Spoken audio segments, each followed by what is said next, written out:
6JVR Jamalapuram వారి రత్నాంజలి. మీ అదృష్టాన్ని మార్చుకోవడం ఇప్పుడు కల కాదు, 6JVR తో సాధ్యం.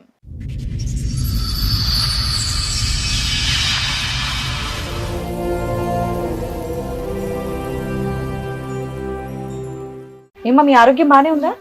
చాలా షివర్ అవుతున్నారు మీరు, అందుకని అడుగుతున్నారు. ఎక్కడి నుంచి వస్తున్నారు? కర్ణాటక నుంచి బెంగళూరు.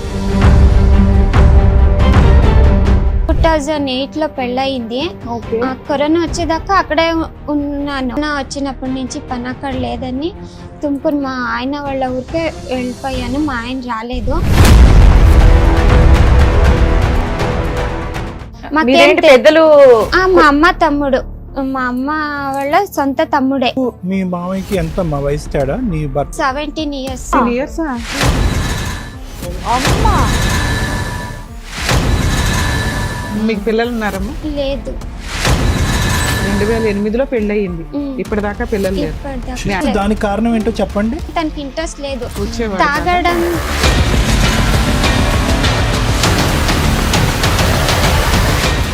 నమ్మరు, అది ఫీల్ అయిన వాళ్ళకి తెలుస్తుంది. తను సాయంత్రం వస్తాడంటే నాకు ఇత ఎండిపోయి నొప్పి స్టార్ట్ అయ్యి తను వస్తాడు ఇంటికి అని భయంతో ఏదో అయ్యేది, అది చెప్పుకోవడానికి రాదు. టెర్రర్ అంతే.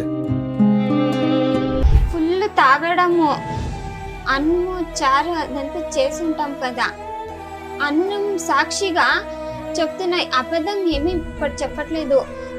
అంత దాంట్లో చేసేసి ఉండేవాడు. భగవంతుడా, వంట చేసేదాన్ని ఒకే రకం సైడ్ చేసావేంటి, ఇంకొక రకం చేయాలి కదా. సరే రెండు చేస్తే రెండు చేసావేంటి, నేను ఇది తినాలా అది తినాలా, ఏది తినకూడదు అని రెండు చేసావా? ఇప్పుడే ఫస్ట్ టైం చెప్తున్నా, చచ్చిపోదామని టాబ్లెట్స్ లో మింగాను. పడడం వేస్ట్. ఆడపిల్లలంటే పడుకోవడానికి తప్ప వేరే దానికి పనికిరాదు కదా మేడం.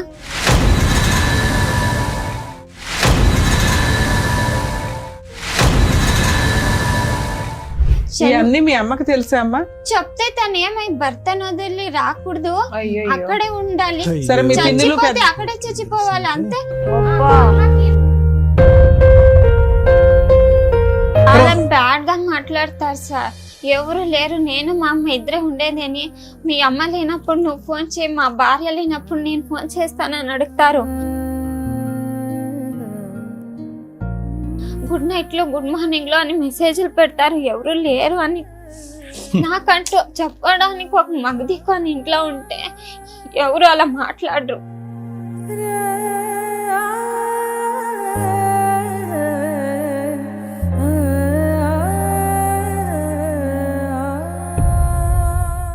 సార్, మేడం, చంద్రిక గారిని ఒకసారి నేను స్టేజ్ మీద పిలుస్తాను. చంద్రిక గారు రండి. నమస్తే అండి, కూర్చోండి. ఏమో మీ ఆరోగ్యం బానే ఉందా? చాలా షివర్ అవుతున్నారు మీరు, అందుకని అడుగుతున్నాను. ఆల్ ఓకే కదా? ఎక్కడి నుంచి వస్తున్నారు? కర్ణాటక నుంచి బెంగళూరు. కర్ణాటక నుంచి. సో మీరు అక్కడేనా మీది ప్రాపర్? అక్కడే. బెంగళూరులో తెలుగు ఎందుకు మాట్లాడుతున్నా? వస్తున్నా. వస్తుందా? అక్కడ ఇట్లాంటి ఎపిసోడ్లు ఏమి లేవా? మాదే చూస్తున్నారా?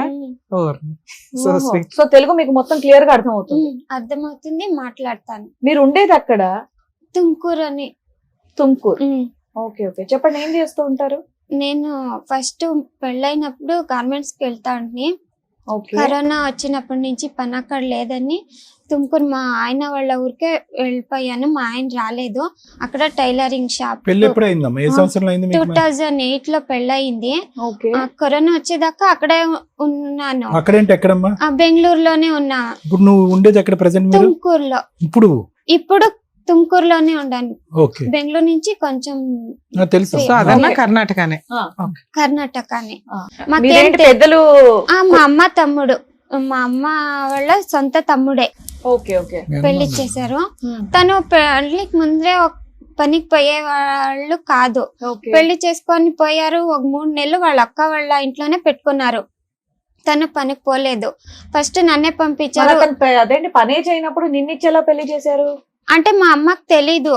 ఫస్ట్ వ్యవసాయం చేస్తా ఉంటే అప్పుడు పని అయ్యలేదు, అక్కడ బెంగళూరులో పని చేస్తానని వెళ్ళిపోయారు. మా అమ్మ అనుకుంది అక్కడ పని చేస్తా ఉండారు అనుకున్నారు, కానీ పని చేయట్లేదు. సొంత తమ్ముడే కదా మీ మమ్మీకి, సొంత తమ్ముడే. పని చేస్తున్నాడో లేదో కూడా తెలియదా? ఏమి తెలీదు. అంటే పెళ్లికి ఒక 4 సంవత్సరాల ముందు ఎంగేజ్మెంట్ అయ్యింది. మా ఎవరికమ్మా? తాతగారు చనిపోయారు, అప్పుడు పెళ్లి ఆపేశారు. ఎవరికి 15 ఎంగేజ్మెంట్ రోజులు. అయిందమ్మా? నాకు మా ఆయనకేనే అతనికి నీకు పెళ్లికి 2008 అంటే కనుక 2004లోనే ఎంగేజ్మెంట్ అయింది. 4-5లోనే ఎంగేజ్మెంట్ అయ్యింది. ఇవాళ తెలీదు, వద్దు చేసేలేదు అని చెప్పి డబ్బులు అడగరంట. లేదు చేసేలేదు అని ఆపేసి మా అమ్మ ఊరికి అయిపోయారు. మా పిన్నమ్మ మరి మా అమ్మమ్మ అందరూ లేదు చేద్దాము అని వచ్చారు. అంతే ఆ పాటికే తను ఊర్లో అప్పులు చేసుకొని అంటే వేరే వాళ్ళ నాన్నగారు అమ్మాయిల చనిపోయిన దగ్గర నుంచి ఆయన పని చేయడం మానేశాడా? వ్యవసాయం గాలి తిరుగుడు చేస్తా తిరుగుతున్నాడు. ఆహా. వ్యవసాయం చేస్తూ ఉండేవాళ్ళు కదా, కార్డులు ఆడతారు. అది కాకాట. అది డ్రింక్స్ అన్ని చేసి అప్పులు చేసుకొని ఊరు వదిలి బెంగళూరుకి వచ్చేసారు. మాకు తెలీదు ఎందుకని. పొలాలు ఉన్నాయా, కౌలుకి చేసేవాడు? సొంత 12 పొలాలు ఉన్నాయా? ఎకరాలు పొలం ఉంది. ఉందా? 3 మగ పిల్లలు, 6 ఆడపిల్లలు. అబ్బా. మా అమ్మ వాళ్ళు. మా 9 అమ్మ మంది మొత్తం. రెండో ఆవిడ మా అమ్మ. ఉహు. ఏందో వ్యవసాయం చేసే కయ్యట్లేదేమో, దానికే బెంగళూరులో పని చేసేకి వెళ్తున్నారు అనుకుని మా అమ్మ నీకు అనుకున్నారు. మీ మామయ్యకి ఎంత వయసు తేడా నీ భర్త? 17 years. 17 years 17 వయసు years తేడా. ఆ? నాది 87, తనది 71. ఎందుకమ్మా అంత 20 ఏళ్ల గ్యాప్ ఉన్న, 17 ఏళ్ల గ్యాప్ ఉన్న? అంటే మా అమ్మకి మగ పిల్లలు లేరు కదా, మంచోడే. మా అమ్మకి తెలిసినంతగా పెళ్ళయ్యే టైంకి మంచోడే. నీ వయసు ఎంతమ్మా? 21, 22. అతనికి అతనికి నాకు 17 అంటే 21, 22 అంటే కనుక అతను 39. 40 అబ్బా. years దగ్గరలో ఉంటాడు. అతనికి పెళ్ళి అవ్వలేదు అప్పటికి? చేసుకోలేదు. ఎందుకని? వాళ్ళ చెల్లెలు ఉండే లాస్ట్, తనకు చేసిన తర్వాత ఈయనకి చేద్దామని పెళ్లి లేట్ అయిపోయింది. లేట్ మీ అయిపోయింది. అమ్మ తెలివిగా మనకు మగ పిల్లలు లేరు కదా అని నిన్నేమో వాళ్ళ తమ్ముడికి ఇచ్చి పెళ్లి చేసింది. మంచోడు అని ఎంగేజ్మెంట్ చేసి తర్వాత ఏం తెలియలేదు. ఉమ్. తను బెంగళూరులో ఉండే పనికి పోయేవాడు కాదు. ఫస్ట్ నన్నే నేను చేస్తుంటే కదా ఫస్టే, సరే పోతానని పోతాను. అదే బెంగళూరు కొంత ఫస్ట్ టైం కదా, కొత్త ఊరు. భయం వేసింది. వాపస్ వచ్చేసాను, పనికి పోలేదు.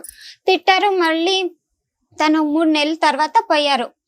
అంటే పెళ్లి చేసుకుంది ఎట్లా అంటే, తన ఊరు నుంచి ఎవ్వరూ రాలేదు పెళ్లికి. అంటే ఊరు మొత్తం అప్పులు చేసుకున్నారు కదా, ఎవరిని పిలిచిండేది మాకు తెలీదు. ఇంటి ముందర ఒక పందిరి కూడా వేసిండలేదు. తను ఎక్కడ ఉండి ఎక్కడ పెళ్లికి వచ్చేసారు. మా ఇంటి ముందర మాత్రమే పందిరి వేసిండేది. ఒక 3 నెలలు నేను పనికి పోలేదు. ఫస్ట్ తనే పోయారు, ఒక ఇల్లు చేసుకున్నారు. తర్వాత వేరే చిన్న అది అప్పుడు తక్కువే పేమెంట్లు అన్నీను. అంటే ఒక 3 నెలల తర్వాత నేను చూసుకున్నాను, మా గోల్డ్ ఏమీ లేదు ఇంట్లో. అంటే నీకు పెళ్లికి పెట్టిందా మీ అమ్మ? పెట్టిండేది. ఎన్ని తులాలు పెట్టిందమ్మా? ఎన్ని గ్రాములు? చైన్లు అవి చిన్నవే. చూసుకుంటే ఇంట్లో లేవు. మా నాన్నకి చెప్పాను, మా నాన్న వచ్చి చూసారు. సరే అంతా పెట్టిండేవన్నీ ఇప్పించేసి తీసుకొని పోయారు. వద్దమ్మా నువ్వు పనికి పో, ఇంట్లో ఉంటే ఇలా అవుతుంది కదా అని. సరే నేనే పనికి పోతానని నేను పనికి పోయాను. మా ఆయన అప్పటికి తను సంపాదించిందంతా తాగడానికి మాత్రమే అయితా ఉంది. మీకు పిల్లలు ఉన్నారమ్మా? లేదు. 2008లో పెళ్లి అయ్యింది. ఇప్పటిదాకా పిల్లలు లేరు. ఇప్పటిదాకా మీ ఆయనతో కలిసే ఉన్నావా? కరోనా వచ్చేదాకా కలిసే ఉన్నాను. ఒక 5 ఏళ్ల నుంచి విడిగా ఉంటున్నావా? వాళ్ళ ఊరికి వచ్చేసాను నేను. అప్పుడు నేనే పనికి సో కరోనా అంటే 20 అమ్మా. సో 2008 అంటే కనుక 12 సంవత్సరాలు మీ కాపురంలో, 14 సంవత్సరాలు 14 సంవత్సరాల కాపురంలో పిల్లలు లేరా? అసలు దానికి కారణం ఏంటో చెప్పండి. ఏంటి అంటే అంటే తను భార్య భర్తలు తాగడం కలయిక లేదా, లేదంటే శారీరక సమస్యలు ఏమైనా ఉన్నాయా? లేదు కలిసే వాళ్ళం గానీ తనకు ప్రాబ్లమ్ నాకు ప్రాబ్లమో తెలీదు. హాస్పిటల్ కి వెళ్దామంటే తనకి ఇంట్రెస్ట్ లేదు. వచ్చేవాడు తాగడం కాదా? రోజు తాగేవాడమ్మా? 24 hours ఉండే 24 hours అదే తాగడం. అంటే తాగటం కాదు, స్విమ్మింగ్ చేసేవాడు మీ అమ్మకు అన్నమాట. బుద్ధి వచ్చిందా? అయిపోయింది కదా తల్లి. తమ్ముడు మంచోడని ఎలా అనుకుంటదమ్మా మీ అమ్మ? నాకు తెలియక అడుగుతాను. మేడం కూడా కోపం వచ్చింది, రమ్య మేడం కూడా. తమ్ముడు మంచోడని ఎలా కట్టబెట్టింది నీకు? నువ్వన్నా నో చెప్పాలి కదా. అమ్మ మావయ్య తాగుతున్నట్టు అప్పుడు అనిపిస్తున్నాడు, మా అమ్మ మావయ్య పద్ధతి. చేసుకోమంటే ఆ? చేసుకోవాలంతే. ఆ, మా అది. అమ్మకి తెలిసినంత తాగడం లేదు. ఎందుకు తెలీదమ్మా? స్థిరత్వం ఉందా, ఒక వ్యవహారం ఉందా, ఒక పద్ధతి ఉందా? ఆ మాత్రం తెలీదా తమ్ముడి గురించి? వాడు నిలకడైన మనిషా తక్కువ కాదనేది. ఊరికి వెళ్తూ ఉండి సరే మీ అమ్మకి తెలీదు, మిగతా వాళ్ళు పెద్ద సర్కిల్ కదమ్మా మీది. సర్కిల్ కదా 9 మంది ఉన్నారు మిగతా ఇంకా. వాళ్ళే అంతా దాపెట్టేశారు. అది కాదులే లెక్క ఏంటంటే కనుక ఇలా అబ్బాయికి తాగి అసలు ఏ తిరిగి సంబంధం వ్యవహారం దొరకలే. లేనటువంటి వాళ్ళకి పెళ్లి చేసి ఒక ఆడపిల్లని బక్కరాలాగా కూర్చోపెడితే వాళ్ళ జీవితాలు బాగుపడతాయని ఒక లెక్క ఉందిలే, ఒక పనికిరాని లెక్క. దాని గురించి నేను త్వరగా చెప్తాను. నీలాంటి ఆడపిల్లల జీవితం అక్కడే నాశనం అయిపోయింది. చెప్పమ్మా. నేనే చూసుకునేదాన్ని. గొడవ పెట్టారు, అంత ఇదే చూసుకుంటుంది, డబ్బులు ఇస్తలేదు. సరే నీకే ఇస్తాను, నువ్వే చూసుకోమన్నాను. ఒక 3 నెలల తర్వాత అడిగాను, ఇద్దరిది శాలరీ వస్తుంది, నేను 3 నెలలు చూసుకున్నాను, నా శాలరీలో మొత్తం నీట్ గా అయిపోతుంది, నీదేం చేస్తా ఉండవని అడిగాను. ఇద్దరు షేర్ అయిపోతుంది. అది ఎట్లా అయిపోతుంది? నేను ఒక్కదాన్నే చూసుకున్నాను, ఇద్దరిది కలిపేలా అవుతుందని నేను ఇవ్వడం ఆపేశాను. సుమారుగా ఎంతమ్మా? ఎంత నీ శాలరీ ఎంత అవుతుంది? అప్పుడు నువ్వేం చేస్తే ఆ శాలరీ వచ్చి గార్మెంట్స్ పోతా ఉంటే 4,000, అప్పుడు 2018. Okay, what ever it is. అప్పుడు ఎంతమ్మా? 4 to 4,000 అంతే. అతను అలాంటి ఫ్యాక్టరీకే పోయేవాడు, సెక్యూరిటీ. నీది 4, అతనిది తనది నాకు ఒక 500 ఎక్కువ వచ్చేది. అతనిది వచ్చేది కాదు, నీది ఖర్చు అయిపోయేది. Okay, right. ఇచ్చేది ఆయన ఖర్చు పెట్టేసుకునేవాడు, తాగడానికి తిరగడానికి ప్యాకెట్లు కూడా ఇవ్వడం ఆపేశాను. అలాగే ముందుకు వెళ్ళిపోయింది. ఆయనకి ఇచ్చే అంత డబ్బులు నీ దగ్గర ఎక్కడ ఉంటాయి? వచ్చిన 4,000 అద్దె కట్టుకోవడం, సరుకులు, నీ ఖర్చులు ఇవన్నీ సరిపోతాయి కదా నాన్న? సరిపోతాయి. అప్పుడు గొడవ పెట్టాడు, నేను ఇచ్చేలేదు, అంతే అయిపోతుందని ఆపేశాను. ఇప్పుడు ఈ 5 ఏళ్ల నుంచి ఏమైంది? మళ్ళీ అప్పుడు ఫుల్ తాగి వచ్చేవాడు కదా మేడం, నమ్మరు. అది ఫీల్ అయిన వాళ్ళకి తెలుస్తుంది. తను సాయంత్రం వస్తాడంటే 5 గంటలు అయితే నాకు ఇత ఎండిపోయి నొప్పి స్టార్ట్ అయ్యి తను వస్తాడు ఇంటికి అని భయంతో ఏదో అయ్యేది, అది చెప్పుకోవడానికి రాదు. టెర్రర్ అంతే. అంటే కొట్టేవాడమ్మా వచ్చి? కొట్టేవాడు, తిట్టేవాడు, వాకలు తీసి పారిపోయి వంటింట్లో నిలుచుకునేదాన్ని. తను వస్తే మాట ఏంటి, కొంచెం ఇటు అటు జరిగిన తిట్టేవాడు. వంట చేసేదాన్ని, ఒకే రకం సైడ్ చేసావేంటి, ఇంకొక రకం చేయాలి కదా, సరే రెండు చేస్తే 2 చేసావేంటి, నేను ఇది తినాలా అది తినాలా, ఏది తినకూడదు అని 2 చేసావా?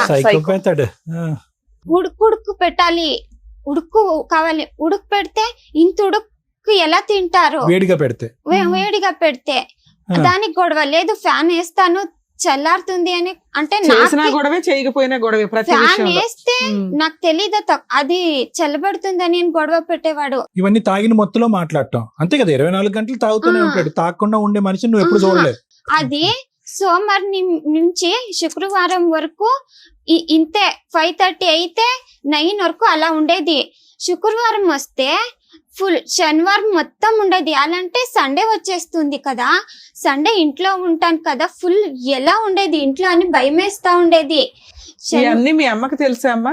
చెప్తే తను ఏమై భర్తను వదిలి రాకూడదు, అక్కడే ఉండాలి, అక్కడే చచ్చిపోవాలి అంతే, మగోడిని వదిలి రాకూడదు అంతే.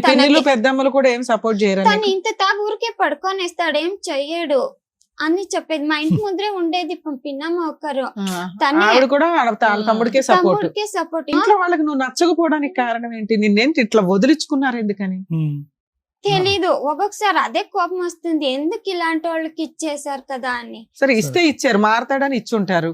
అబ్బాయి ఇలా ఎవ్రీడే క్రూయల్ గా ఉంటే నిన్ను కాపాడుకోవాలి కదమ్మా. మీ అమ్మ, మీ పెద్దమ్మలు వచ్చేది, కూర్చొనేది, నేను చెప్పినప్పుడు తన ముఖం నా ముఖం చూసేది, వెళ్ళిపోయేది అంతే. మా నాన్న పిలుచుకొని పోదాం పాపని అని చెప్పేవారు. మా అమ్మ వద్దు, ఆడపిల్లని తీసుకో వెళ్ళకూడదు. మీకెంతమంది బ్రదర్స్ అండ్ సిస్టర్స్ అమ్మా? లేదు, నేను మా చెల్లెలు ఇద్దరే. చెల్లెలికి పెళ్ళయిందా? బానే ఉందా అమ్మ? బాగున్నారు. సాటర్డే వస్తే పని, సండే రజమిస్తారు కదా మేడం, అందరూ అనౌన్స్ చేస్తారు కదా, అది చూస్తూ కూర్చొనే వాళ్ళు. రజమిస్తే చాలు అని. నేను మాత్రం దేవుడు వద్దు, సండే రజమి ఈకూడదు, పని ఇంట్లో ఉండాల్సి వస్తుంది అని భయము. శిక్ష వేసే వాళ్ళకి తప్పించుకుంటే ఎంత ఖుషి వస్తుంది. అంత పని ఉందంటే నాకు అంత ఇదైపోయేది. పని వెళ్తే చాలు అని.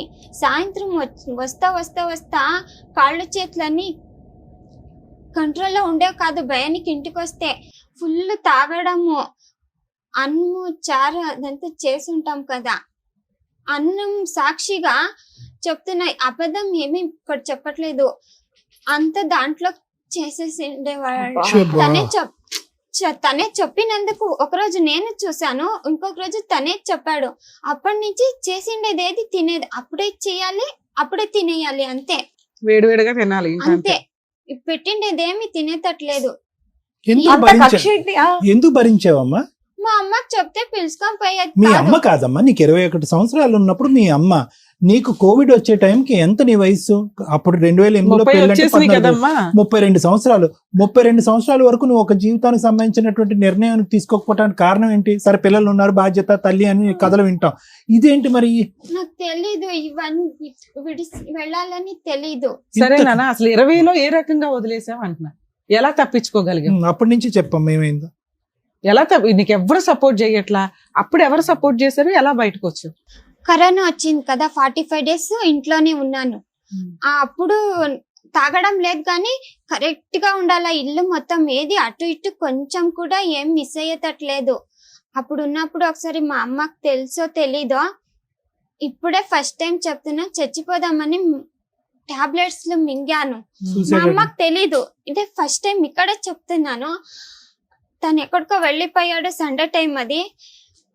కొంచెం కొంచెం ఉంది నాకు జ్ఞానము, పడుకోపోయాను.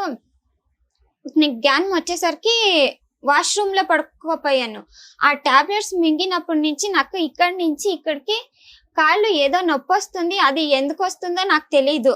ఆ టాబ్లెట్ మింగినప్పటి నుంచి నాకు ఈ ప్రాబ్లం స్టార్ట్ అయ్యింది. కుడికాలమ్మా, రైట్ లెగ్, రెండు కాళ్ళును స్పర్శ తెలియట్లేదా? స్పర్శ తెలుస్తుంది, అదేమో నొప్పి వస్తుంది. ఆ నొప్పి చెప్పుకోవడానికి రాదు నాకు. అది నొప్పి కాదు, ఊరికే ఉండడానికి. సరే అమ్మా, ఎన్ని కష్టాల్లో నువ్వు ఎలా బయటపడ్డావు అది చెప్పు. ఇప్పుడు 3 సార్లు అడిగాను, ఎలా బయటపడ్డావు? కరోనా వచ్చింది కదా, పని నాకు లేదు, ప్రైవేట్ జాబ్ కదా. సరే మా అమ్మకు చెప్పాను, ఏం చేసేది అంటే మా పిన్నమ్మ వాళ్ళు ఏం చెప్పారు, లేదు టైలరింగ్ బట్టలు మిషన్ కుట్టడం వస్తుంది కదా, పార్లర్ కొంచెం నేర్చుకొని బట్టలు కుట్టడం నేర్చుకుంటే ఊరికే వెళ్ళిపోవచ్చు కదా అని చెప్పారు. అప్పుడు ఒక 15 రోజులు 20 రోజులు మా అమ్మ వాళ్ళ ఇంట్లో ఉన్నాను. తర్వాత వాళ్ళ ఊరికే వెళ్ళిపోయాను. రెంట్ హౌస్ ఫస్ట్ పోలేదు, 1 year వాళ్ళ చెల్లెలు, ఇప్పుడు నేనున్న ఊరు నుంచి ఒక ఊరు కొంత దూరం. అక్కడికి రాలేదా? చేయలేదు, వచ్చేవాళ్ళు చూసేవాళ్ళు వెళ్ళిపోయేవారు అంతే. వాళ్ళ ఇంట్లో ఒక సంవత్సరం ఉండి పార్లర్ పని నేర్చుకున్నాను, కానీ నాకు కొంచెం ప్రాబ్లం ఉండడం పార్లర్ రాలేదు. బట్టలు కుట్టడం నేర్చుకొని వాళ్ళ ఊర్లోనే ఒక అద్దె ఇల్లు తీసుకొని అంగడి మిషన్ కుట్టడం స్టార్ట్ చేసి నా జీవితం నేను చూసుకుంటాను. ఇప్పుడు ఏమైపోయిందంటే వాళ్ళు పొలం 3 ఎకరాలు ఉంది కదా, పెళ్లికి ముందరే అమ్మేశాడంట వాళ్ళ అక్కకి. ఆయన వాటా అమ్మేశాడు. తాగడానికి అప్పులన్నీ చేసేసారు కదా, 2 ఎకరాలు రాసి ఇచ్చారంట. ఒక ఎకరం మాత్రం ఉంది. వాళ్ళ అక్క ఇప్పుడు వచ్చి సైన్ లేపించుకొని ఏదేదో చేసుకుంటా ఉంది. మా మావయ్య పెళ్లికి ముందే చెప్పాలి కదా, వీడి ఇలాంటి నేనెందుకు చెప్పాలి? మా పిన్నమ్మ తెలుసా, మీ తాతయ్య ఇప్పుడు ఆస్తి రాయించుకున్న మా మావయ్య కాదు, మా చిన్న మావయ్య, మా భర్త వాళ్ళ తమ్ముడిని అడిగితే నేనెందుకు చెప్పాలి? మా పిన్నమ్మ నడితే నువ్వు పెళ్లికి ముందే చెప్పాలి కదా, ఇలాంటి అప్పులు చేశాడు, అమ్మాయిల వెనుక తిరిగేవాడు అని చెప్పాలి. మీ అమ్మ చెప్పొద్దంది, అందుకే నేను చెప్పలేదు. మీ అమ్మే చెప్పొద్దు, మా అమ్మకి మీ అమ్మ చెప్పొద్దు, మా అమ్మకు అమ్మే కదా చెప్పొద్దంది, అందుకే నేను చెప్పలేదు అని చెప్తున్నారు. ఇప్పుడు మా చిన్నమావయ్య ఏమంటే వాళ్ళకి 2 ఎకరాలు రాసి చేస్తాను, మీకేం లేదు ఎక్కడని పోండి అని చెప్తా ఉంటారు. రాసిస్తా అంటున్నాడా? మాకు రాసి వాళ్ళు అమ్మేశారు కదా, వాళ్ళకి రాసిస్తారంట. మిగతాది మా ఆయన అమ్ముకోవడానికి హెల్ప్ చేస్తారంట. చేసుకో అన్నారు. 5 ఏళ్ల నుంచి నువ్వు బయట ఉంటున్నావు. నువ్వు సూసైడ్ చేసుకున్నప్పుడు ఎవరు కాపాడారు నిన్ను? ఇంట్లోనే ఉన్నాను కదా, తక్కువైందేమో టాబ్లెట్, ఇంకో 4 వేసుకుని ఉంటే పోయిండే. మా ఆయన వచ్చేసరికి సరిపోయాను. ఆయన వచ్చే టైంకి లేచిపోయి కూర్చుంది, భయపడి బతికేసింది. ఏం టాబ్లెట్లు అమ్మా అవి? అంత స్పాంటేనియస్ గా లేచా? సన్నగా ఉంటుంది, నేను 36 అంతే ఉండింది. ఎవరో చెప్పారు లావ్ అవుతారని, ఆ టాబ్లెట్ తీసుకుంటా ఉండి. సో ఎక్కువ టాబ్లెట్లు మింగే కొద్ది లావ్ అయ్యి ఉంటావే? లేదు, ఆ టాబ్లెట్ మింగాను. లావ్ అవుతా తెచ్చుకున్న టాబ్లెట్లన్నీ ఒకేసారి వేసేసుకున్నావు. ఓవర్ డోస్ లో చచ్చిపోతావని నీ ఫీలింగ్. కానీ మీ ఆయన వచ్చేసరికి భయపడిపోయి లేచిపోయి బతికేసావు, అంతేనా? సూపర్ నాన్న, బతకడం చాలా అవసరం.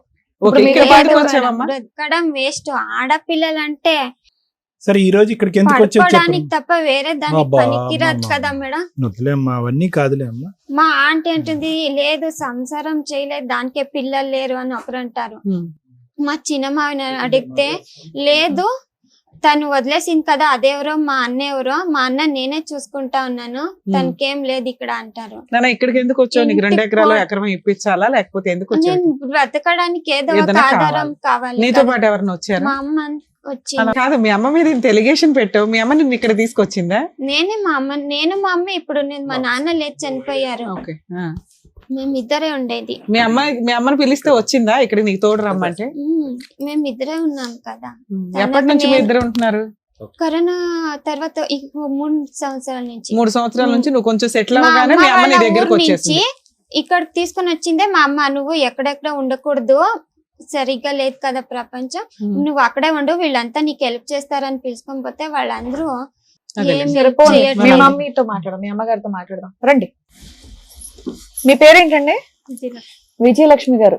17 ఏళ్ళ తేడా ఉన్న అబ్బాయిని ఇచ్చి చేయడం ఒకటి, దానికి తోడు ఆ అబ్బాయి ఉద్యోగం చేయడం అన్న విషయం తెలుసు, పచ్చి తాగుబోతాం తెలుసు.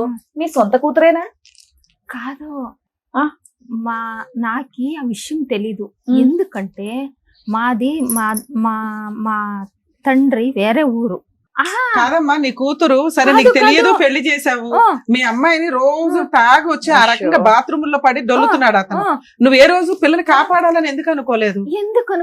అంటే మాది పెద్ద ఫ్యామిలీ, మానము మర్యాద నిడిసి మా అమ్మ మా చెల్లాండ్లు నా తమ్ముడు దాసిండారు. ఈ విషయం తెలియాల మా పిల్లలకు వస్తే అంతా చెప్తారు ఊర్లో వాళ్ళు. కాదమ్మా, మీ అమ్మాయి అయితే చెప్పింది కదా, మా ఆయన ఇట్లా ఉన్నాడమ్మా, మీ తమ్ముడు నన్ను కాపాడు అని ఆ పిల్ల అడిగింది కదమ్మా. అప్పుడెందుకు నువ్వు మీ ఆయన పిల్లని తెచ్చుకోలేదు? ఎట్లా అయిపోయింది, ఏం చేసేది? అమ్మ వచ్చాయమ్మా అంటే ఈ పాపతో అడిగితే, ఈ పాపను అడిగితే ఈ పాప అమ్మ వచ్చి నేను ఏం చేయాలమ్మా, మానవ మర్యాద ఉంటుందమ్మా, ఈడ తాగి రోడ్లంతా నువ్వు అడిగావా? మీ అమ్మాయి అడిగిందంటే అప్పుడు అడగలేదు, వస్తానంటే వద్దని చెప్పే. ఈ నడుము ఇప్పుడు ఒక 10 సంవత్సరాల నుంచి వచ్చాయి. సరే, ఎప్పుడు వాళ్ళకి బుద్ధి వచ్చినాక రమ్మన్నారు కదా, కరోనా టైంలో వచ్చేసాను. తమ్ముడు చెప్పినాక రోడ్లో వేసుకొని బాగా కొట్టి కంప్లైంట్ ఇవ్వండి అని ఈ చిన్న తమ్ముడు. మేము అట్లా చేస్తే పెండ్లయ్యి అయిపోయింది 9 ఏళ్ళు, ఇప్పుడు చేస్తే ఏం చేసేది అని ఊరికే వానికి పొయ్యి బుద్ధి చెప్పొస్తా ఉంటుంది.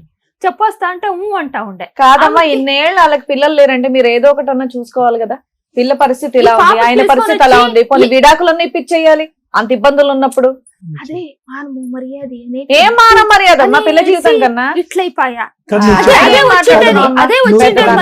నువ్వు చెప్పిన ఆస్తి మానవ మర్యాద వచ్చేది కాదు, వచ్చేది కాదు. ఫస్ట్ లో ఫస్ట్ 4 years 5 years ఒక 8 ఏళ్ల దాకా నేను వస్తానంటే వద్దు అని చెప్పి 15 దాకా. 15 తర్వాత 15లోను 2015లో నువ్వు బయటకు వస్తాను వద్దు వదిలి రాకూడదు అలాగే ఇలాగే అని తీసుకొని వెళ్ళి అక్కడే వదిలేసేవాళ్ళు. 15 వరకు. 15 తర్వాత ఏమైందమ్మా? 15 అంటే ఒక మరి వచ్చే అన్నారంటే వచ్చే లేదు, మా నాన్న తీసుకొని పోదాం అన్నప్పుడల్లా మా అమ్మ వద్దు అని పంపించేది. ఇద్దరు మాటలు ఇక్కడే క్లాష్ వస్తుంది. కూతురు తల్లి ఇద్దరు చెప్తున్నది ఏంటంటే పెళ్ళైన 8 ఏళ్ళు 10 ఏళ్ళ వరకు ఆవిడ వస్తానంటే వీళ్ళు తీసుకెళ్ళాలి. అవును. తర్వాత ఒక 5 ఏళ్ల నుంచి వాళ్ళు పిలుస్తుంటే ఈవిడ ఆల్రెడీ అయిపోయింది కదా జీవితం అని ఏదో కావాలి. 20లో మీరు అన్ని దారి చూపిస్తే బయటకు వచ్చింది. ఇప్పుడు చెప్తాను, అది రాదు. కరోనా వచ్చింది దానికి, అది రాదు. కరోనా వచ్చింది దానికి ఎందుకు రాదు అంటే వాడు తాగి, మా అమ్మ ఊర్లో అంతా మా యజమానప్ప మంచివాడు, తాగి పర్లాడతాడు, సిగ్గయి మానవ మర్యాద పోతుంది అని ఇది రాలేదు. ఆమెకి కరోనా వచ్చినప్పుడు వచ్చాయమ్మా అని దానికి 3 నెలలు మేమే భోజనానికి పంపిస్తుంది. పని లేకుండా వచ్చాయమ్మంట తీసుకొని వస్తుంది. ఊరికి తీసుకొని వచ్చి 15 నాళ్ళు పెట్టుకుంటుంది. 15 నాళ్ళు పెట్టుకొని టైలరింగ్ పంపిస్తామంట. ఒక ఏరియాకి పంపిస్తే అక్కడ ఒకే ఏరియాలో ఒక 6 జన్మ ఏమో చచ్చిపోయింది కరోనాలో. నేర్పించే మేడం దగ్గర ఇప్పుడు ఆ అమ్మ ఉంది. అట్లా అయిన దానికి ఇది ఏమమ్మా ఇప్పుడు చేసేది అని నా చిన్న చెల్లెలకి ఫోన్ చేసాయి. అంటే నెలమంగంలో 16,000 ఇస్తారు బిస్కెట్ ఫ్యాక్టరీకి, పోతాను అంటే చెప్పిన దానికి ఆ పాప ఏమని అంటే, ఎన్నాళ్ళు దుడుస్తున్నా అంతే, నువ్వు వాడు తాగి పడుతూ ఉంటాడు, వాడి తాగి అదే పనే చేస్తూ ఉంటాడు, నువ్వు వచ్చేయి టైలర్ నేర్చుకో, పార్లర్ నేర్చుకో వచ్చాయి అని. ఆ వాళ్ళ ఇంట్లో నా చెల్లెలి ఇంట్లో 2 ఏళ్ళు ఉండే పాప, 2 ఏళ్ళు ఉండే. సరే, మీ అమ్మాయి ఈ స్టోరీ అంతా చెప్పింది. 2 ఎకరాలు 3 ఎకరాలు ఆల్రెడీ మీ సిస్టర్ కి అమ్మేస్తే మీకు పెళ్ళప్పటికి ముందే అమ్మేశాడట, మీకు తెలీదా? తెలీదు. మాకు తెలిసిండేది ఎప్పుడు తెలిసింది మీకు? ఎప్పుడు తెలిసింది అంటే, నేను మా యజమానప్ప ఈ పాప నా చెల్లెలి ఇంట్లో ఉండే కదా, ఒంటిగా ఉంది కదా, వాడు రారా తుమ్కూరులో ఇల్లు చేసుకొని నువ్వు నీ పెండ్లా ముందు రారా అంట మా యజమానప్ప పిలిస్తే వాడు వచ్చలేదు, నేను బెంగళూరులోనే ఉంటాను, ఇక్కడ పంపియండి అంట, బట్టలు తీసుకొని వచ్చేయి అని. వాడు చేసేది చాలా. నిజంగా 2 ఎకరాలు అమ్మేశాడా? అమ్మేశాడు. ఇంకో ఎకరం ఉందా? ఉంది. ఆయన పేరు మీదే ఉందా? ఇంకా తన పేరు పైన అవ్వలేదు. రాలేదు. అవ్వలేదు. అవును, మరి మీరంతా ఒకే కుటుంబం కదా, పిల్ల జీవితం నాశనం అయింది. మరి కుటుంబ పెద్దలందరూ కూర్చొని ఆ పిల్లకి ఎకరం రాయించేయచ్చు కదా. అదే చెప్తా ఉండాను. ఈ మా యజమానప్ప నేను అదే నా పుట్టింటికే పోయి బాడిగింట్లో వండుకొని ఈ పాపతో తీసుకొని వచ్చి వాళ్ళ ఇంట్లో ఉండే కదా, పని చేసుకునే కదా నా చెల్లింట్లో, అదే 1 లక్ష ఇచ్చి అంగడి వేసి ఇచ్చే చేసుకొని ఉండే. వంత రమ్మంటే వాడు నేను వచ్చేలేదు అంటాడు ఊరికి. బెంగళూరులో ఏం చేస్తున్నాడు ఇప్పుడు? బాత్రూమ్ కడుగుతున్నాడా? కడిగేది, సామాన్లు తొమ్ముకునేది, అప్పటికప్పుడు తాగి పడుకునేది. అదే బాత్రూమ్ లో పడుకుంటున్నాడు కదమ్మా వీడియోలో. ఇప్పుడు మేము ఉండే చోటే కొంచెం దూరంలో ఉన్నారు, బార్ అంగుడిలో పనిచేస్తా ఉన్నాను. మంచి బంపర్ ఆఫర్ చూసుకున్నాడు. బార్ లోనే పని చేసుకుంటాడు, బయటికి కూడా వెళ్ళవసరం. తాగుడు, అక్కడే పని చేసుడు, అక్కడే బాత్రూమ్ లో పడడం, సరిపోయింది. ఈ రోజు మీరు ఇక్కడ రావడానికి కారణం ఏంటి? ఏమంటే ఈ పాపకి ఏమైనా న్యాయం చేయండి. మీ అల్లుడికి తెలుగు వచ్చా మీ అల్లుడికి? మీరు తెలుగు వాళ్ళేనమ్మా? లేదు, కన్నడికా? మా నాయన, మేము అక్కడ ఉంటాం కదా, నాయన వాళ్ళ ఊర్లో తెలుగు మాట్లాడుతుండ్రి, మా అమ్మకి రాదు. కాదు, ఇప్పుడు బెంగళూరులో గానీ తుమ్కూరులో గానీ మీరు ఏ భాష మాట్లాడుతున్నారు? కన్నడమే మాట్లాడతాం. బాగా ఏదైనా న్యాయం కావాలని ఇక్కడ దాకా వచ్చారు. ఓకే, న్యాయం కావాలని వచ్చాము. వాడు ఏమన్నా తాగకుండా, నేను తాగేది ఇడిచిపెట్టిండాను, ఇప్పుడు చెప్తా ఉన్నాను మేడం గారు, వాడు తాగేలేదు, నేను ఇంక ఇడిచిపెట్టిండాను అంటే సంసారం చెయ్యి నేను పాప వంత.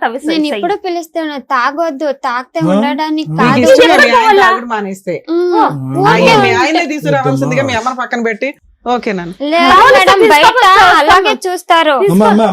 అతని చేత తాగుడు వినండి, అతని చేత తాగుడు మానిపించడం అంటే నాలాంటి సైకియాట్రిస్ట్ మిగతా పేషెంట్లు అందరికీ గుడ్ బై చెప్పేసి అతనితో పాటు ఒక ఇంట్లో ఉండి చేయించేటటువంటి కార్యక్రమం. ఇంపాసిబుల్. ఆ స్థాయి తాగేటటువంటి వ్యక్తి మానటం అనేటటువంటిది ఇంపాసిబుల్. రక్తం ఎలా ప్రవహిస్తుందో మందు కూడా అతని శరీరంలో అలా ప్రవహిస్తుంది. ఇంత జరిగిన తర్వాత కూడా అంత నరకం ఏమండి, గుటక మింగలేకపోతున్నా, నోరారిపోతుంది, కడుపులో దేవేస్తుంది అని చెప్పి తాగి బాత్రూంలో పడుకున్నాడు. మీ ఆయన ఎక్కడ పడుకున్నాడో కూడా తెలియదు. తాగి తినేటటువంటి పళ్ళెంలో పోస్తున్నాడు. అలాంటి వ్యక్తిని ఈ రోజు మార్చేయమని చెప్పి వేదికను అడుగుతున్నావా? అయ్యో రామా. వాడు ఇంట్లో పోయి స్టవ్ దగ్గర పోయి ఏమంట్లా ఉచ్చపోస్తా ఉంటాడు. వాడు ఎక్కడ పోయాడమ్మా? బాత్రూమ్ లో తప్ప అన్ని చోట్ల పోస్తాడు. 14 రోజులు ఉంటాయి. మీరు నన్ను ఏమన్నా తిట్టండి, నా చెల్లెలి పోతే ఇది ఇల్లు కదా, ఇది అది వాసులు కదా, అక్కడ ఎవరు నీళ్లు కూడా మా ఇంట్లో తాగేవాళ్ళు కాదు. కూర్చొని బయటకు ముఖం పెట్టుకునేది. ఎవరు రానటువంటి ఇంట్లో అతను కావాలని నువ్వు ఎందుకు కోరుకుంటున్నావమ్మా? ఇప్పుడు తాగడం ఆపేస్తే సరిపోతాడమ్మా. భగవంతుడా, నాన్న తెలుగు అంటే ఇలా మాట్లాడుతున్నారు, కన్నడ బాగానే మాట్లాడతారుగా, ఫాస్ట్ గా గోప్ పగిలేటట్టు మాట్లాడగలరుగా. చెప్తా కానీ సార్. మేడం ఏం పేరు నాన్న? చంద్రిక విజయలక్ష్మి గారు. తప్పెవరిది? ఒక్క నిమిషం, అంటే ఇక్కడ మనం అనకండి, ఇప్పుడు మేమందరం ఇంక్లూడ్ అయిపోతాం అందులో. మీరు ఎంత వాదించినా, మీరు ఎంత చెప్పినా, at the end of the day మీరు బయట ఊరి నుంచి ఒక అబ్బాయిని తీసుకురాలేదు, వేరే మతం నుంచో కులం నుంచో తీసుకురాలేదు.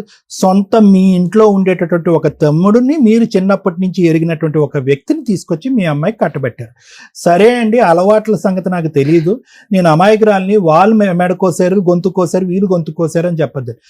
ఒక వ్యక్తి తాగుతున్నాడా, తాగట్లేదా, సిగరెట్ కాలుస్తున్నాడా, పేకాట ఆడుతున్నాడా అనేటటువంటి అంశాలు అక్కర్లేదు.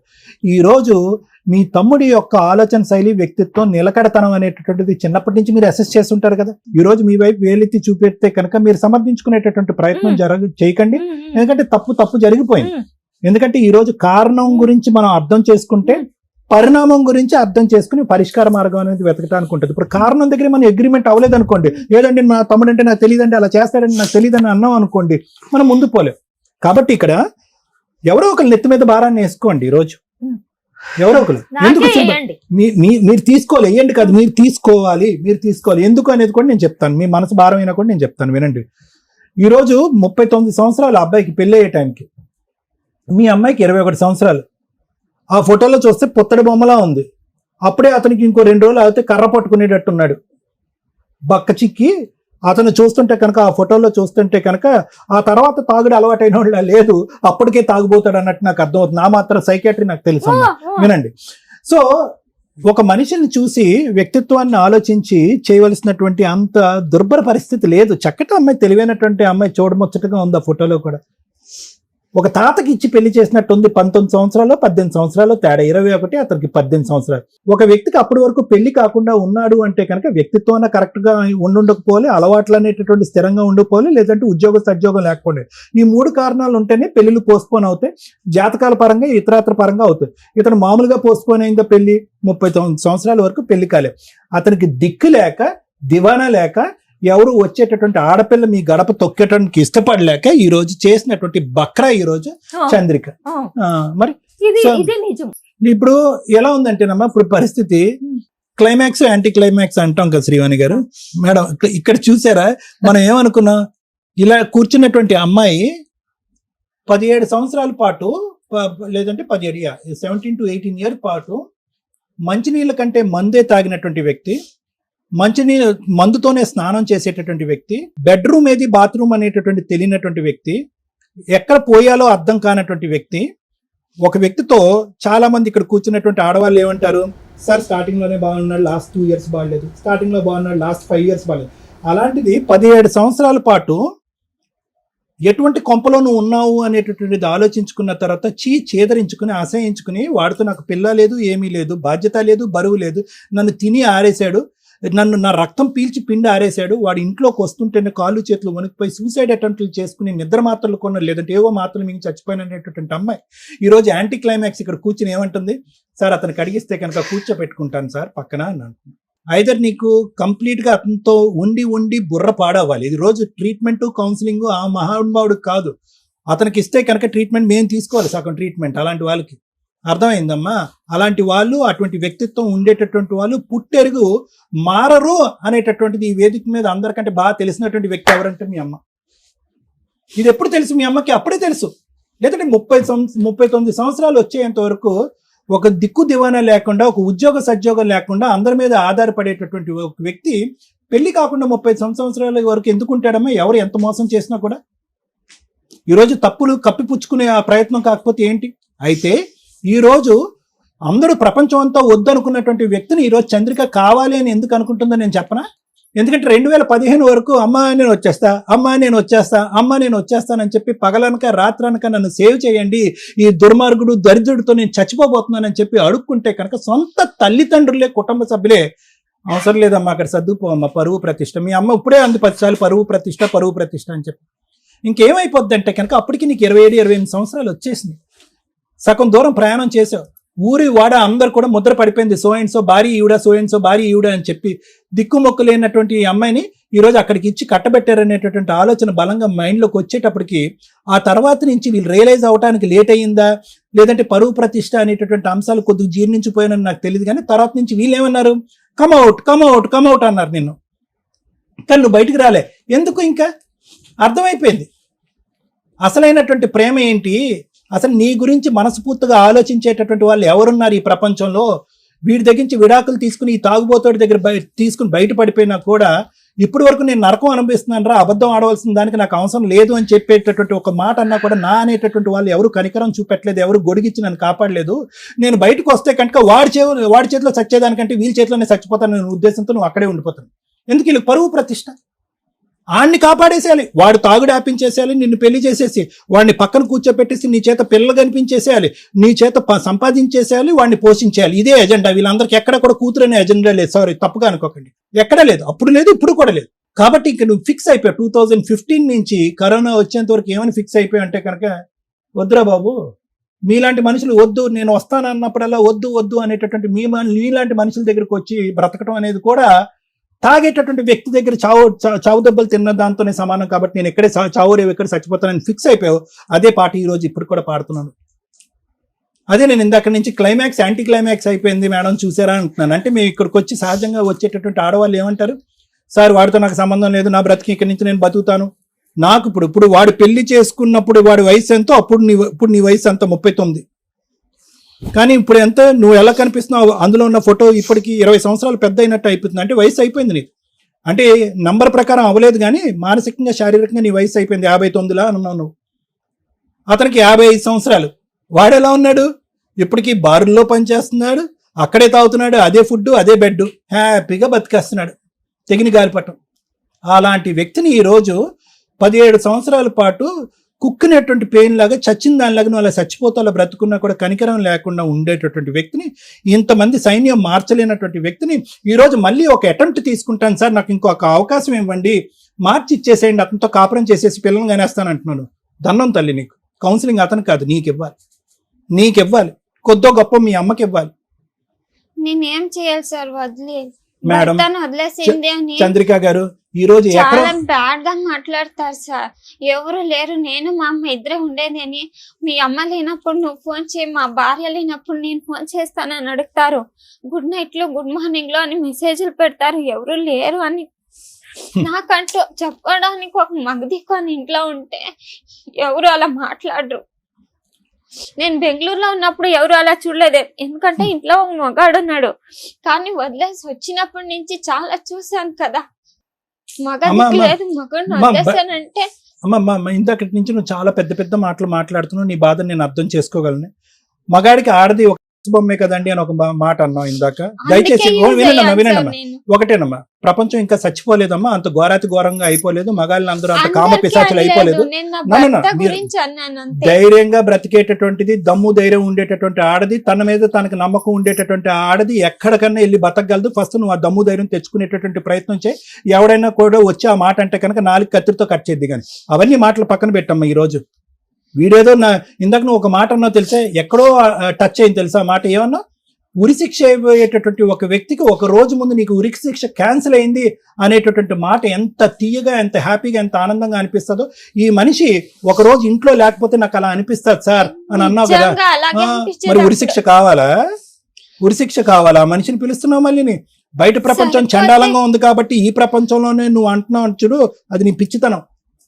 ఏమ్మా బతకట్లేదా ఆడవాళ్ళు? ఒంటరిగా బతకట్లేదా? పిల్లలు వేసుకుని బతకట్లేదా? నువ్వు ప్రతిదానికి ఏంటంటే ఆడది ఒంటరిగా బతికితే కనుక ప్రతి ఒడు గుడ్ మార్నింగ్ గుడ్ ఈవినింగ్ మెసేజ్లు పంపిస్తాడని చెప్పి మగలోకాన్ని అంతా కూడా డస్ట్బిన్ లోకి వేయొద్దు. అంతే, నేను అందరినీ చెప్పలేదు, ఇద్దరు ముగ్గురు మాత్రమే. ఎవరు కాదమ్మా, ఒకటి వినమ్మా. ఈ రోజు పంచాయతీ 1 ఎకరం భూమి కాదు, కరెక్టే, నీ బ్రతుకు తెరువు నీకు కావాలి, నువ్వు అంతకంటే దజ్జగా ఎకరం భూమి లేకుండా కూడా బతకగలవు. కానీ ఎందుకంటే 2008లో కూడా నువ్వు పని చేసుకుంటున్నావు, 2025లో కూడా పనిచేస్తున్నావు, 2020 వరకు కరోనా వచ్చేంత వరకు ఒక మగాడిని కూడా పోషించావు నువ్వు. సో నీకు అన్ని స్థైర్యాలు, అన్ని ధైర్యాలు, అన్ని కెపాసిటీస్ నీకు ఉన్నాయి. నీకేం అవిటితనం లేదు, అనారోగ్యం లేదు. నువ్వు అనుకుంటే కావాల్సి ఇక్కడ దిల్క పవర్ కావాలి, నీకు దృఢం కావాలి, ఆలోచన కావాలి. ఎవరి మీద ఆధారపడక్కర్లేదు, ఎవరి మీద నువ్వు ఎవరిని పోషించక్కర్లేదు. నువ్వు నీ మట్టుకు నువ్వు బ్రతుకు. అతని నుంచి నన్ను విముక్తి కలిగించండి, అతని దగ్గర నేను దూరం అవుతాను, నా బ్రతుకు నేను బ్రతుకుతాను. లేదంటే ఎవరైనా యోగ్యుడు మంచోడు వస్తే కనుక పెళ్లి చేసుకుంటాననే మాట మాట్లాడితే కనుక అది వేరే విషయం. కానీ అది వేరే విషయం అమ్మ. నువ్వు మళ్ళీ పెళ్లి చేసుకుంటాననేది నీకు ఇంకో బూత్ మాటలాగా అనిపించచ్చు నేను అనేది. కానీ నేను అనేది ఏంటంటే ఈ రోజు కూడా నీకేమీ జీవితం అయిపోలేదు అనే మాట నేను అంటున్నాను. ఒకప్పుడు నీకు ఇష్టం లేకపోతే కనుక ఆ ప్రపంచం నాకు నచ్చదండి, పెళ్లి అంటే కనుక నాకు వామిటింగ్ సెన్సేషన్ వస్తుందని నీకు అంటే కనుక ఇతని దగ్గరకు మాత్రం వెళ్ళటానికి ప్రయత్నం చేయొద్దు ప్లీజ్. అతని తాగుడు మానిపించడం అనేది ఇంపాసిబుల్. ఎందుకంటే కనుక అతని వ్యక్తిత్వంలో లోపం ఉంది. తాగుడుకు బానిస అయినటువంటి వాడు వేరో, వ్యక్తిత్వం లోపం ఉండి తాగుడు బానిస అయినటువంటి వాడు వేరు. అన్ని విధాలుగా వాడు జీరో. పిల్లలు ఎందుకు పుట్టలేదు అంటే అతను ట్రీట్మెంట్కి రాలేదు అంటున్నావు. తాగి అన్ని ఆర్గన్స్ అయిపోయినాయి. ఇంకా పిల్లలు పుట్టుంటే కనుక ఇంకో పెద్ద పంచాయతీ అయి ఉండేది. ఈరోజు సార్ పిల్లలు ఉన్నారు కదా సార్, తాగి మానిపించి నా దగ్గర కూర్చోపెడితే కనుక అతను నేను పోషించుకుంటానండి, 3వ కొడుకు కింద 3వ కూతురు కింద చూసుకుంటాననే మాట అనేదాను. నువ్వు ఆ పిల్లలు లేకపోవటం అనేది ఈ రోజు అదృష్టం. అతను ఆ ఫంక్షన్కి పనికి రాకపోవటం అనేది మన అదృష్టం. కాబట్టి you are a free bird. ఈ రోజు నువ్వు హ్యాపీగా బ్రతకటానికి, నీ బ్రతుకు నువ్వు జీవించడానికి ఈ వేదిక ఒక సలహా సూచన ఇమ్మను ఇస్తారు. అంతేగాని ఎట్లా బతకాల సార్, ఎలా బ్రతుకుతుంది అన్నది మనం మాట్లాడుకుందాం అమ్మాయి. ఇలా మాత్రం బ్రతకమని మాత్రం నువ్వు చెప్పదు.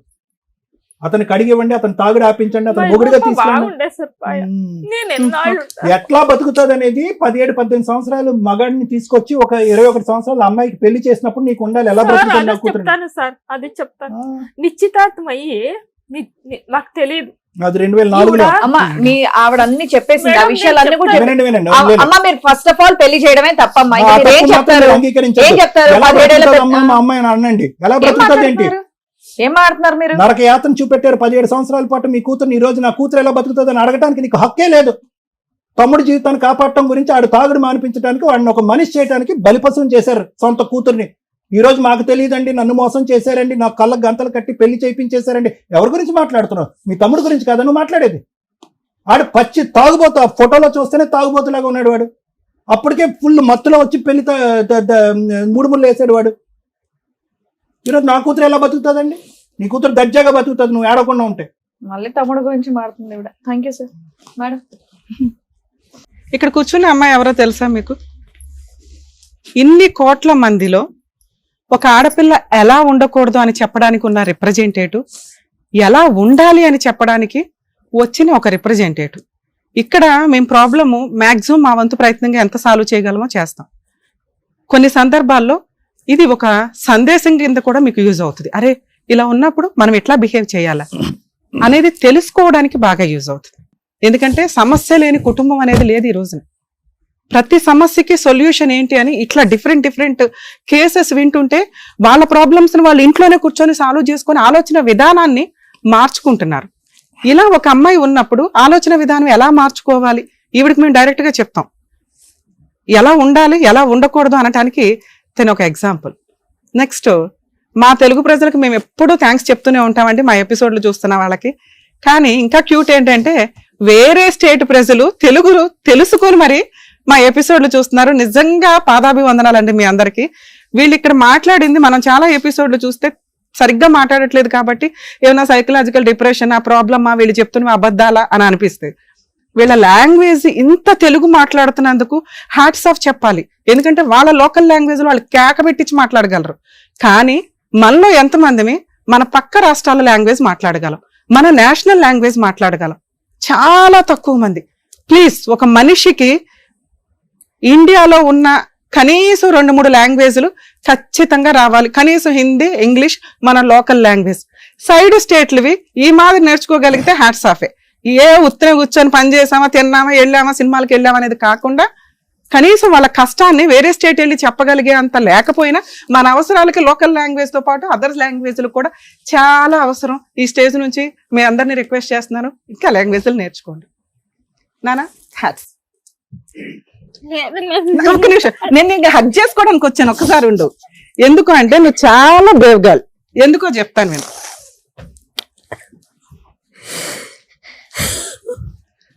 ఒక స్త్రీ ఏం కావాలి, ఏం నేర్చుకుంటున్నారు? పర్ఫెక్ట్ మార్క్స్ ఆ అమ్మాయికి ఎక్కడ పడుతున్నాయి అంటే, ఒక పనికి మాలిన తాగుబోతు భర్తని మ్యాక్సిమం భరించింది. ఎవరి కోసం? సొసైటీ కోసం, చుట్టాల కోసం, పరువు కోసం. మనకి హ్యాంగింగ్ చేస్తే అది రిలాక్సేషన్ వస్తే ఎంత హ్యాపీ వస్తుందో ఎవ్రీడే ఆ అమ్మాయి అలాంటి ఒక సిచ్యుయేషన్ ని ఫీల్ అవుతూ కూడా నరకం పడుతుంది అంటే సొసైటీకి ఆ అమ్మాయి ఇస్తున్న రెస్పెక్ట్. ఇది మ్యాక్సిమం నేను చాలా మంది లేడీస్ దగ్గర నుంచి అడుగుతాను. బరి తెగిచ్చి క్యారెక్టర్లెస్ అవ్వద్దు. ఆ అమ్మాయి ఒక తాగుబోతు భర్తని మార్చుకోవడానికి, భరించటానికి మ్యాక్సిమం ప్రయత్నించింది. ఒక్కసారి పెళ్ళైతే కాపురాలు నిలబెట్టుకోవడానికి మ్యాక్సిమం ప్రయత్నించండి. మరి అమ్మాయి నరకం పడింది కదా మేడం, అమ్మాయిని ఎందుకు అప్రిషియేట్ చేస్తున్నారు? నరకంలో నుంచి ఆ అమ్మాయిని ఎవరూ కాపాడలా. తనని తాను కాపాడుకొని ఆ అమ్మాయి ఒక కుట్టు మిషన్ పెట్టుకొని వాళ్ళ అమ్మను పోషిస్తుంది. మీకు అర్థమవుతుందా? తనకి ఎవ్వడి సపోర్టు అవసరంలా. ఇలా ఎంతమంది ఉంటున్నారు? డిపెండెంట్స్ గా కొన్ని కేసులు ఉంటాయి, కొంతమంది ఉంటారు. ప్లీజ్, ఆడపిల్ల చదువు చాలా ఇంపార్టెంట్, తనని తాను పోషించుకోవడం చాలా ఇంపార్టెంట్. క్యారెక్టర్తో ఏ పనన్నా చెయ్యండి, తలెత్తుకొని తిరగచ్చు. అలా లేకుండా అమ్మా నాన్న మీద, భర్త మీద, అత్తమ్మ వాళ్ళ మీద, ఎవరొకరి మీద డిపెండ్ అవ్వాలని మాత్రం దయచేసి అనుకోకండి. ఆ అమ్మాయి ప్రూవ్ చేసింది కాళ్ళ మీద నిలబెడటం ఎట్లా అని. అంతకంటే బంగారం లాంటి పిల్ల ఇంకెవరు దొరికిద్ది? కర్మ ఏంటంటే దేవుడు రాసేటప్పుడు ఇట్లా రాస్తున్నాడు. అర్హత లేనోడికేమో బంగారం లాంటి పిల్లలు, మంచి అబ్బాయిలు ఉంటారు, వాళ్ళకేమో సినిమా చూపించేసే అమ్మాయిలు. ఏం చెయ్యాలి మేము ఇక్కడ? ఈ అమ్మాయికి మోటివేట్ చేయడం. ఎందుకంటే తను ఆల్రెడీ సొసైటీకి రెస్పెక్ట్ ఇచ్చింది, నరకం ఎంత పడాలో పడిపోయింది, చాలు. అలాగే ఒక ఇండివిజువల్ ఉమెన్ కింద తను ఫైనాన్షియల్ గా తనని తాను కాపాడుకోవడం ఎట్లాగో తనకి తెలిసింది. ఎదురు అమ్మాయి ఇంకేం అడుగుతుందంటే, మా ఆయన్ని మార్చడానికి ఏమన్నా హోప్ ఉందా?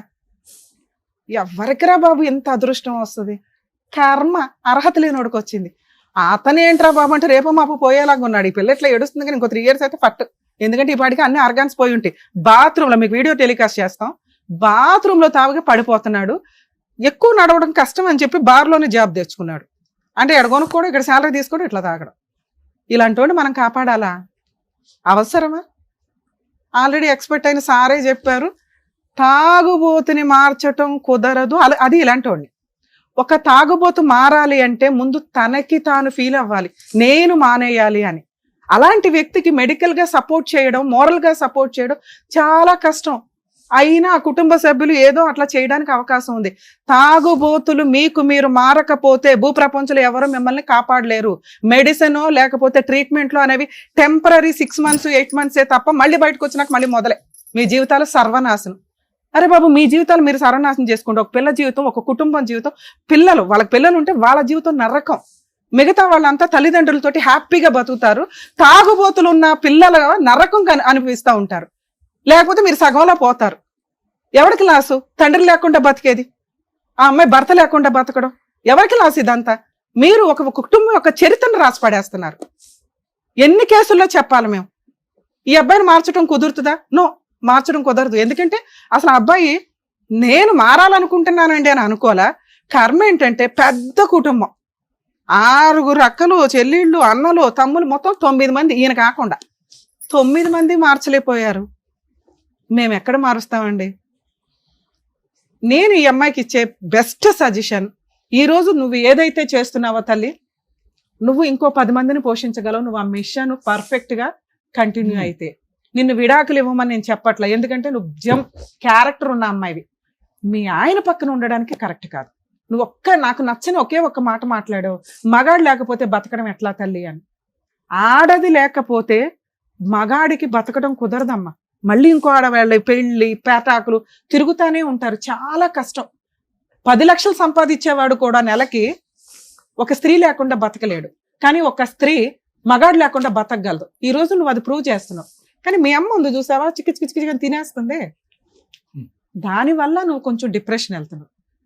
నానా, నీకు నీలాగా ఉండే ఇంకో 10 మందికి నువ్వు ఒక రిప్రజెంటేటివ్. నువ్వు తలుచుకుంటే వాళ్ళందరికీ నువ్వు జాబ్ ఇవ్వగలవు తెలుసా? మీ ఆయన నీ ఫైనాన్షియల్ కెపాసిటీ బాగుండి నువ్వు ఒక ఇల్లు, ఓ స్థలమో, ఓ ఇదో కొనుక్కోగలిగితే సచ్చినట్టు పాక్కుంటూ వస్తాడు.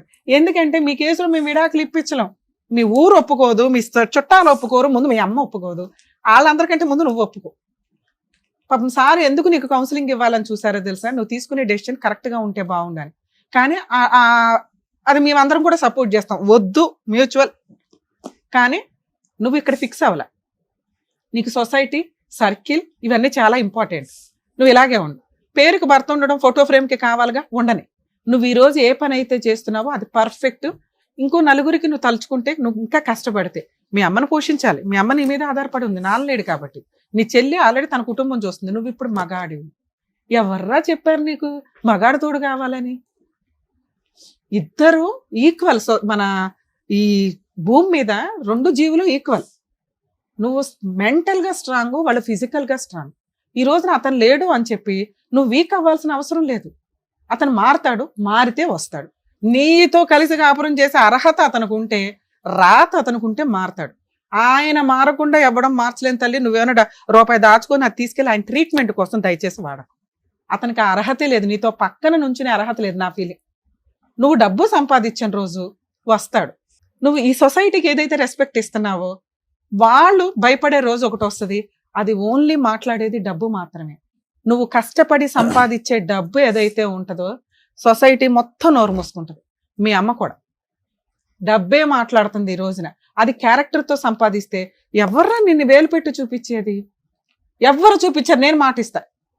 అలా ఎవరన్నా చూపిస్తే నాకు ఇన్ఫార్మ్ చేయి, నా పర్సనల్ నెంబర్ ఇస్తా, తోలు తీసేస్తాను ఒక్కొక్కడిని. ఎందుకంటే క్యారెక్టర్ అమ్మాయిలు నాకు ఇక్కడ దొరకట్లా ఈ మధ్య. ప్రతి ఒక్కళ్ళు సమస్య వస్తే ఎవరినొకరిని తగులుకోవడం, ఏలుకోవడం, చాలా మంది అలాగే ఉన్నారు. ఇలా క్యారెక్టర్ ఉన్న అమ్మాయిలు ఎవ్వరూ తగ్గొద్దండి. ఎందుకంటే మిమ్మల్ని ఎవరు అనరండి. ఎవరంటే కుక్కలు వాక్కున్నాయని వాళ్ళ గురించి మీరు ఎట్లా మీ క్యారెక్టర్ నమ్ముకోలేరుగా. పర్ఫెక్ట్ గా వెళ్తున్న అమ్మాయిని ఎవరన్నా వాగినా కూడా వాళ్ళ నోరే కాంపు, వాళ్ళ దేవుడు చూసుకుంటాడు. మీరు పర్ఫెక్ట్ గా క్యారెక్టర్ తోటి మీరు కష్టపడి మీ మీద ఆధారపడిన వాళ్ళు నిలబెట్టుకోండి. మీరు దేవతలతో సమానం అమ్మా. ఎక్కడి నుంచో ఎవరు ఎందుకు రావాలా? అర్థమవుతుందా? ఇప్పుడు నీకు కావాల్సింది ఏంటి? సరే ఎంతైనా మనం మనుషులుగా 17 ఏళ్ళు నరకం పడ్డావు. 15 ఏళ్ళు 3 ఎకరాల పొలం ఉందని చెప్పి ఆశ చూపించారు. మీ ఆయన మీద డైవర్స్ కేసు వద్దు, 498 వద్దు, డొమెస్టిక్ వైలెన్స్ వద్దు. ఎందుకంటే ఏమి యూజులు, ఏదో ఆయన మనం పోషించాల్సిన పరిస్థితి. మీ ఆయన కూడా నీకు వద్దు, నీకు విడాకులు వద్దు. ఎందుకంటే ఒక మగాడిని చూసావు చాలు. ఇప్పుడు సెకండ్ మ్యారేజ్ చేసుకుని మళ్ళీ ఏదో ఒక అవసరం అయితే లేదు. నువ్వు బతకగలవని నీకు అర్థం. ఏం చేయాలి మరి? ఎకరం ఉంది చూసావా? ఒకే ఒక్క కేసు నాన్న. మీ లాంగ్వేజ్ నాకు తెలియదు కాబట్టి, ఎందుకంటే ఒకప్పుడు మేము చెన్నై, బెంగళూరు కూడా వెళ్ళేవాళ్ళం. ఇప్పుడు లోకల్ లాంగ్వేజ్ కి చాలా ఇంపార్టెంట్. మన తెలుగు వాళ్ళలో అంత ఇది ఉండదు. ఎవరైనా వచ్చి ఇక్కడ ప్రాక్టీస్ చేసి వెళ్తారు. వేరే స్టేట్లలో వేరే స్టేట్ అడ్వకేట్స్ ని ఎంటర్టైనే చేయరు. వాళ్ళ లోకల్ లాంగ్వేజ్ తోటే ఆర్గ్యుమెంట్స్ ఉంటాయి, లోకల్ లాంగ్వేజ్ తోటే పిటిషన్లు వేయడం ఉంటాయి. మనం ఏంటంటే ఇంగ్లీష్ మెయింటైన్ చేస్తాం. ఓకే, నేషనల్ లాంగ్వేజ్ అన్ని చోట్లకి ఇంగ్లీష్ యూజ్ అవుతుంది కాబట్టి ఇప్పుడు నేను దాని మీద డిస్కషన్ పెట్టట్లా. మీరు లోకల్ ఒక అడ్వకేట్ ని పెట్టుకొని డొమెస్టిక్ వైలెన్స్ కేసు అని ఒకటి, ఇండియా మొత్తం ఒకటేలా డివిసి కేసు అంటారు. నేను రాసిస్తాను మీకు. అందులో 1 ఎకర్ ప్రాపర్టీ వారసత్వంగా వచ్చిన ఆస్తి ఇంకా మీ తాత పేరు మీద ఉండి ఉంటది, అంటే మీ మాంగారి పేరు మీద. దాన్ని ఇంజెక్షన్ ఆర్డర్ తీసుకునే రైట్స్ నీకు ఉంటాయి. ఎప్పటిదాకా మీ ఆయనకి ఏదైనా అయితే ఆ షేర్ నీకు వస్తుంది. ఓకేనా? లేదా అటాచ్మెంట్ చేసుకొని అందులో మంత్లీ మెయింటెనెన్స్ అడగొచ్చు. ఇక్కడ మేము మీ ఆయనతో మాట్లాడినా ఆయన కాన్షియస్ లో ఉండడు, తెలియదు. ప్రాపర్టీ బయటకు పోకుండా చూసుకోవడం మన బాధ్యత. ఒకే ఒక్క పిటిషన్ చాలా తక్కువ ఫీజుతో అవుతుంది. అసలు ఫ్రీ అడ్వకేట్ కూడా దొరుకుతారు మీకు సఖీ కేంద్రాలకు వెళ్తే. పేపర్స్ ఏమైనా తెచ్చారా? అది ఏమి ఇవ్వలేదు. పోలీస్ స్టేషన్ లో పెట్టారా? కాదు, లాయర్ ని పెట్టి తను అమ్మకుండా ఇంకా తన పేరు మీద రాలేదు కదా, అలాగే ఆపేయండి అని ఒక కేసు పెట్టాము. ఆయన ఇప్పుడు ఏమంటే ఈ 2 ఎకరాలు వాళ్ళ అక్క రాసిపించుకుంది కదా, ఆ లాయర్ ఏం చెప్తా ఉండారంటే అది తన పేరు మీద రాని నీకు చేపిస్తానంటారు, కానీ తను సైన్లు ఏదేదో పేపర్లు కానీ వేసేసారు మా ఆయన వాళ్ళ అక్కకి. అవి చెల్లవు నీ పర్మిషన్ లేకుండా. ఈ కేసులు మెయిన్ గా ఈ కేసులు ఎందుకంటే మీరంతా ఒక చుట్టాలు, పెళ్ళప్పుడు 3 ఎకరాలు ఉన్నాయని చెప్పి ఇప్పుడు అప్పులు ఉన్నాయని చెప్పి సొంతోళ్లే రాయించుకున్నారు. అర్థమవుతుందా? అది ముందే చెప్పాలి. అంటే నిన్ను చీట్ చేసినట్టు లెక్క. నేనేమంటున్నానంటే డొమెస్టిక్ వైలెన్స్ కేసులో మీ అమ్మమ్మ, తాతయ్య ఎవరైతే అత్తమామ ఉన్నారో వాళ్ళతో పాటు ఎవరైతే ప్రాపర్టీ కొనుక్కున్నారో వాళ్ళని, ఈ తాగుబోతుని అందరినీ కలిపి ఒక పిటిషన్ ఫైల్ చేసి అందులో ప్రాపర్టీ అటాచ్మెంట్ చేసుకోవచ్చు. నేను అవి రాసిస్తాను, మీ అడ్వకేట్తో మాట్లాడు. సో 100% ఆ ప్రాపర్టీ అట్లా హోల్డ్ అయి ఉంటుంది. మీ హస్బెండ్ తదనంతరం ఎలా తీసుకోవాలో తెలుసు. లేదా ఈ కోర్టు చుట్టూ తిరుగుతున్నందుకు వాళ్ళు ఖచ్చితంగా మీతో సెటిల్మెంట్కి వస్తారు. నా రిక్వెస్ట్ ఏంటంటే నువ్వు ధైర్యం కోల్పోవద్దు. నువ్వు ఈ రోజు ఏదైతే ఉన్నావో అది పర్ఫెక్ట్. అడుక్కో అవసరం భర్త కావాలి, ఎందుకంటే వాడికి అర్హతే లేదు నాన్న. మాకు అర్థం అవుతుంది, నీకు అర్థం తెలుస్తుంది. నాయన అమ్మ ಎಷ್ಟು కష్టపడతాయి అమ్మ, ఎంత బాధపడతా ఉండవు అమ్మా. మీ అమ్మాయి మాట చెప్తాను మేడం, ఎంత బాధపడతా ఉండవు అమ్మా నువ్వు. ఎవరినైనా చూసుకొని వెళ్ళిపోయాడమ్మా నీకు ఇష్టం ఉంటే అంటే వాళ్ళు నాన్న చెప్పతే, నాన్న పోయిండే వాళ్ళతో చూసిండాను, వచ్చిండే వాళ్ళతో చూసిండా, అనుభవం ఇచ్చే వాళ్ళతో చూసిండాను నాన్న.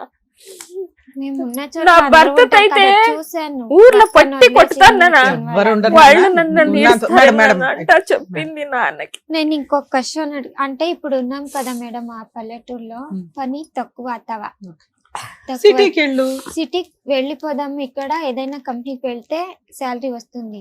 ఇప్పుడు మా ఇంట్లో వాళ్ళు ఏం చేస్తా ఉండారంటే భర్తను వదిలేసింది ఇది అని చూపించి తనని వదిలేసి కరోనా టైం నుంచి నేను తను దగ్గర లేను కదా, దానికి ఆ పొలం వాళ్ళు తీసుకునే దానికి ఫుల్ తీసుకునే పొలం సంగతి తర్వాత. ఈ చుట్టాలందరూ నిన్ను మోసం చేస్తున్నారు చూడు, అది మాట్లాడేది ఎవరు? డబ్బు. నువ్వు డబ్బు సంపాదించు, ఆటోమేటిక్ గా వీళ్ళంతా నోర్లు మూతపడితే ఆటోమేటిక్ గా ప్రాపర్టీ నీకు వచ్చేస్తుంది. నువ్వు సిటీకి వెళ్ళి నువ్వు చెయ్యాల్సిన వర్క్ నువ్వు చెయ్యి అనుకుంటాను. వీళ్ళు చెప్తా ఉండే చూసి అసలు అలా మాట్లాడద్దు. నేను ఎంతసేపు నీతో మాట్లాడుతున్నది ఎందుకంటే నువ్వు ముందు ఇక్కడ స్ట్రాంగ్ అయిపో. మీ అమ్మకి ఏమీ తెలియదు, అమాయకురాలు, ఆవిడ ఇలాగే మాట్లాడుతుంది. ఆవిడ బ్రెయిన్ ని అక్కడే ఉంచి ఆవిడకి తిండి పెడుతూ నువ్వు చెయ్యాల్సిన పని నువ్వు చెయ్యి. ఈ స్టేజ్ మీద నేను నిన్ను రిక్వెస్ట్ చేసేది అది.